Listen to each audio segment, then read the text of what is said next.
So இன்றைக்கி நம்ம எப்படி காரப்பொரி செய்கிறதுன்னு பார்க்க போகிறோம். ஃபஸ்ட்டு பொரி எடுத்து வச்சுக்கோங்க, சாப்டு ஆனியன்ஸ், கேரட், அப்புறம் கொத்தமல்லி எடுத்து வச்சுக்கோங்க. ரொம்ப இம்பார்ட்டண்ட்டே இதுக்கு கோகோனட் ஆயில் தான். கோகோனட் ஆயிலும் மிளகாத்தூளும் எடுத்து வச்சுக்கோங்க. இப்போ இது எல்லாமே ஒரு பவுலுக்கு ட்ரான்ஸ்ஃபர் பண்ணிக்கோங்க. காரப்பொரி அப்படிங்கிறது எங்கள் ஃபேமிலியோட ஃபேவரட் அண்ட் கோ ஸ்நாக்ஸும் கூட. இது நாங்கள் ஃபஸ்ட்டு திருப்பதியில் தான் டேஸ்ட் பண்ணோம். அதுலேருந்து எங்களுக்கு இது ரொம்ப பிடிச்சிருச்சு. ஸோ நாங்கள் எப்போயுமே இது கோ ஸ்நாக்ஸாக எங்கள் வீட்டில் சாப்பிடுவோம். ஸோ இப்போ எல்லாமே ஒரு பவுலில் ட்ரான்ஸ்ஃபர் பண்ணிவிட்டு வாட்டி என்ன பண்ணணுன்னா, உங்களுக்கு தேவைக்கேற்ப மிளகாய்த்தூள் ஆட் பண்ணிக்கோங்க.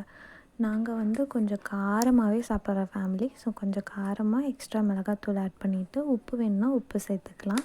இப்போ ரொம்ப சீக்ரெட்டான இன்க்ரீடியன்ட் டிஷ் என்னென்னு பார்த்தீங்கன்னா, இந்த கோகோனட் ஆயில் தான். இந்த கோகோனட் ஆயில் ஒரு 2 மூடி ஊற்றிக்கிட்டேன். இப்போது உங்களுக்கு எக்ஸ்ட்ரா முடி ஊற்றினாலும் ஊற்றிக்கலாம். ஏன்னா இதுதான் அந்த காரப்பொரிக்கு ஒரு ஃப்ளேவரே தரப்போகுது. நல்லா மிக்ஸ் பண்ணிவிட்டு உங்களுக்கு ஏற்ற மாதிரி காரமும் போட்டுட்டு நல்லா ஃபைனாக மிக்ஸ் பண்ணிக்கோங்க.